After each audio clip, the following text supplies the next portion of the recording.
Hi guys, it's Sterling Spectre here. Real quick before this video starts, I just want to mention that I've opened a Discord for mining help. So you guys can post any questions you have in regards to mining and I'll try help you out. The link for that is in the description. So in today's video, we're going to be seeing if mining Ethereum for a week is better than mining Zerocoin for a week. So if you guys don't know what Zerocoin is, then please go ahead and check out my video on how to mine it. I also explain in that video what Zero does and what its features are. I've seen lately that Ethereum and Zero are on the top of the what to mine list. They regularly switch for the top spot on that website. What to mine only gives us a guess of what the actual profits are for mining these coins. So the best way to get an actual answer is to do a practical test. That's what we're going to be doing in this video. So to get the best results out of this experiment, we'll be using the exact same rig. So I've set up a test rig that is made up of 3 1080 Ti's. I've chosen them because I just had them lying around and I thought they would give us a good measure of what the profits look like on these coins. The 1080 Ti is a very power hungry card, so I can understand that we lose some profits to electricity. And we'll get into that in the video and factor it in. So to get the most accurate result, we'll be mining for exactly 7 days or 168 hours. So Ethereum is mined on a different algorithm than Zero. The Ethereum algorithm is ETH hash and the Zero algorithm is ProgPow. The reason I'm stating this is because the overclock settings for both algorithms will be different. I'm going to start this comparison with the Ethereum side of mining. I'll be using T-Rex Miner for Ethereum. This is because I can edit the batch file and input my overclock settings directly into there. This eliminates us using any external overclockers such as MSI Afterburner. T-Rex Miner also allows for me to use the memory tweak for the 1080 Ti's. This is basically the ETH enlargement pill, but it's built into the miner. I'm going to start off with my overclock settings for the Ethereum mining. So I used the exact same settings for all 3 cards because they performed well under these settings. Let's start with the power limit. I had it at 80% as is the most efficient power limit. I had my fans at 65% for both EVGA cards, and I had it at 90 for the Gigabyte card, just because the Gigabyte card has a different style of fan, which is the blower style, and it tends to get a bit hotter.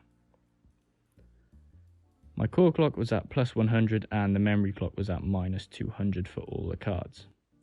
A lot of people still choose to mindlessly up their memory clock, and it doesn't really serve any purpose. They might get a little more hash rate, but it's not as efficient. If you're doing this, you should definitely be underclocking it, and that's why I put mine at minus 200. Lastly, I have a memory tweak set at 6 in the miner. This is because my cards don't get any better of a hash rate at memory tweak 4 or 5. As you can see in this screenshot, it gives us a hash rate of around 128 mega hash. This number did get up to 130 when it got a little colder, but let's just say it was a steady rate of 128 over the 7 days. So we're averaging around 570 watts out of the cards, and that stayed relatively stable over the 7 days as well. Now, as you can see, the Gigabyte card did have a slightly lower mega hash, and this is just because of the style of the card tends to run hotter and less efficient than the open fan models. I know the efficiency is cut off from the screenshot, but I had an average efficiency of 226, which is very low but is to be expected from the 1080 Ti cards. So let's go over to the spreadsheet where we can do the calculations for the profit of Ethereum. Let's start off with the electricity cost overall for the cards. So they were pulling 570 watts. This is 0.57 kilowatts per hour. This gives us a figure of 95.67 kilowatts per week. Now my cost of energy is 14 cents per kilowatt hour. So we need to times the cost of the consumption and then times that number by the amount of hours in a week. This gives us a figure of $13.40 per week. Now under that are all the payments that hit the wallet in the week. Overall, we mined 0.012269 ETH, which works out to be $33.91. Now, we take the net income and minus the cost of power, giving us a profit of $20.51. So now let's move on to the Zerocoin mining. We will also be using T-Rex Miner for this coin. As stated before, the overclocks tend to be more stable. So the overclocks for this coin are a bit different because of the ProgPow algorithm. So the overclocks are a bit different for the ProgPow algorithm. as it tends to take more power when mining and needs more memory dedicated to it. So we have a power limit of 80%, which averages around to 595 watts, so just a little under 600 watts overall. We have our core clock at plus 100 for all cards, and we have the memory up by plus 500. Again, with the fans, we have one at 90% and the others at 65%. So overall, we had a mega hash of 73.44 and an efficiency of 123. I've also found that cards tend to run hotter on the prog power algorithm. So if you guys want to up the fans, then that would be wise, as we don't want our cards to start throttling. When we compare the cards from Ethereum to Zerocoin, we can see that the top gigabyte card had a lower mega hash compared to the other two. But when it comes to Zerocoin mining, that gigabyte card nearly reached the same mega hash as the other two. This probably means that this card is better on that algorithm and more efficient. So now let's get into the profitability of Zerocoin. I won't go over the calculations for the power, but it cost us $13.99 over the week.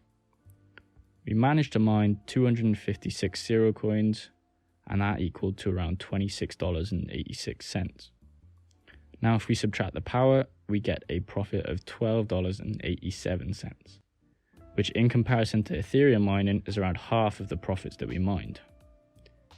Now I really thought that the profits would be closer, but Ethereum is still being the most profitable in this unstable market. If you guys want to make further money on the Zerocoin, you also have the opportunity to stake the coin in their native wallet. For more information about this, I have a video on my channel. You can make around 18% back on the Zero that you've mined. So if we put our profits from mining back into staking, we could earn around $5 on top of the $26 that we mined. Now I know it's not much, but it doesn't hurt to put it into staking. So this video has kind of proved that Ethereum is still the top coin to mine. I know whattomine.com isn't the most accurate, so this test proves that you might need to start testing your own rigs to see which one is the best to mine.